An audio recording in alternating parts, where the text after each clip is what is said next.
Welcome friends, দেখতে পাচ্ছ 28শে December আমি আবার আমার ঢাকুরিয়া বাড়ি যেটা 63 3/1 সেলিমপুর লেন, এখানে আমি আবার ধর্নায় চলে এসেছি। কারণ তোমরা তো প্রত্যেকেই জানো 2022 সালে আমি এখানে এই দিনে ধর্না করেছিলাম। তার পরের বছর অর্থাৎ 2023 সালে 3রা জানুয়ারি আমি একতলা পেয়েছি। তারপর থেকে এইভাবে 28 তারিখ আর 28শে ডিসেম্বর আর 3রা জানুয়ারি আমি ধর্নাই চালিয়ে যাচ্ছি। আমার প্রাপ্য দাবি হলো 3 তলার হাফ আর প্রাপ্য টাকা পয়সা। কিন্তু এরই মধ্যে 2024 সালে আমার জেঠু মারা গেছে।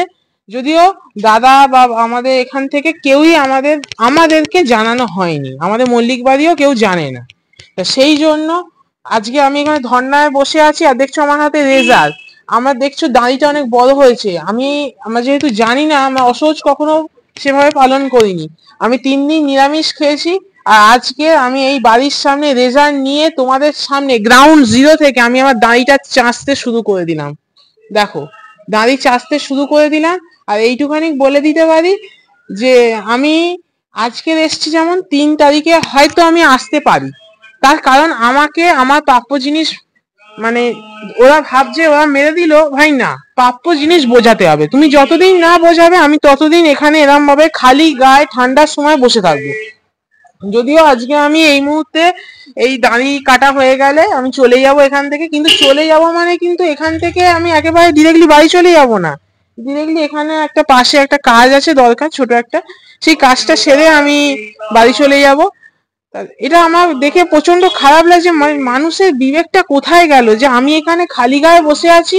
সকালবেলায় জেঠিমাকে উপরে দাঁড়িয়েছিল, আমি ডেকে কথা বললাম যে তোমরা আমাদের জানালে না কেন, এইসব বললাম।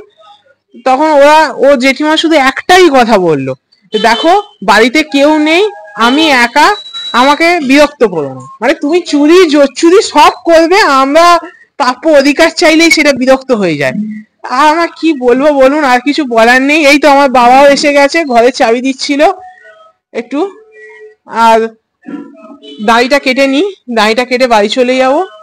আর নানা রকম দেখতেই পাচ্ছ যে আজকে আমি আমার সোশ্যাল মিডিয়ায় অনেক প্রতিবাদ বা অনেক জায়গায় সমাজে কোনো অন্যায় হলে সেটা শেয়ার করি।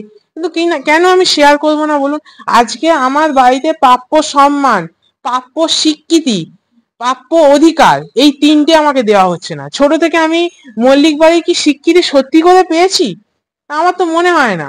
যদি আমি ঠিক করে যদি মল্লিক বাড়ির স্বীকৃতি পেতাম, মানে হয়তো আজকে পিতৃ পরিচয় হিসেবে আমার কাছে আছে সব্যসাচী মল্লিক সারনেম।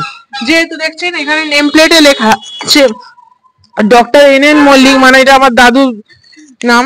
সেই হিসাবে হয়তো আমার নামের শেষে সারনেমটা আছে, কিন্তু অ্যাকচুয়ালি কি আমি স্বীকৃতি পেয়েছি? বলতে গেলে আমি যদি দেখেন আমি আজ পর্যন্ত স্বীকৃতিই পাইনি। আজকে আমাকে এখানে বসে থাকতে হচ্ছে। যাই হোক, আমার কর্তব্য আমি করেছি রেজার হাতে, আর দাড়িটা কেটে নিচ্ছি। আজ এই পর্যন্ত। 3 তারিখে এলে ভিডিওটা করে দেবো।